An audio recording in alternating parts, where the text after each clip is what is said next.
उद्या कोपरगाव नगर परिषद इलेक्शनच्या अनुषंगाने उद्या मतपेट्यांचं वाटप होईल आणि बंदोबस्त रवाना होईल आणि परवा दिवशी मतदान आहे. तर या अनुषंगाने आम्ही उमेदवारांच्या प्रतिनिधींची एक छोटीशी बैठक घेतली होती पोलीस स्टेशन कोपरगाव येथे.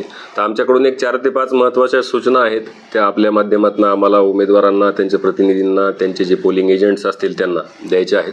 सर्वात महत्त्वाची सूचना की उमेदवार आणि त्यांचे जे बूथ लावतात म्हणजे चिठ्ठ्या वाटप करण्यासाठी ते 200 मीटरच्या पलीकडे त्यांनी लावले पाहिजे.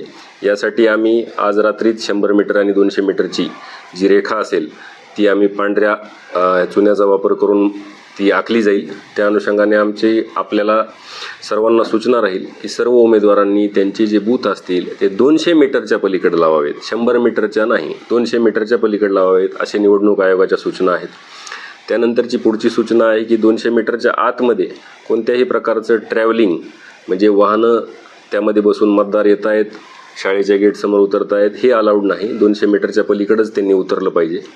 त्यानंतर मोबाईल जो आहे तो कोणतेही जे उमेदवारांचे प्रतिनिधी असतील, उमेदवार असतील, त्यांचे पोलिंग एजंट असतील, कोणालाही मोबाईल मतदान केंद्राच्या 100 मीटरच्या रेषेच्या आतमध्ये अलाउड नाही. ही मी पुनश्च एकदा सूचना देतो. 100 मीटर रेषेच्या आतमध्ये उमेदवारांचे प्रतिनिधी, पोलिंग एजंट्स कोणालाही मोबाईल अलाउड नाही. त्यामुळे मोबाईल कोणीही आणू नये. मतदान करणाऱ्यांना सुद्धा 100 मीटर रेषेच्या आतमध्ये मोबाईल अलाउड नाही.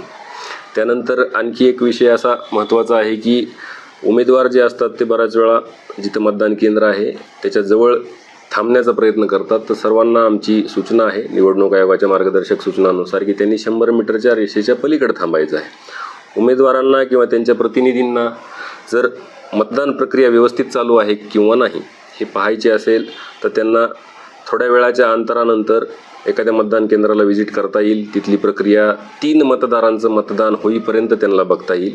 परंतु त्यांनी दर 15 मिनिटाला किंवा वारंवार येऊन सदर प्रक्रिया पाहणं अपेक्षित नाही. 2-2.5 तासाला एकदा वगैरे आलं तर ठीक आहे.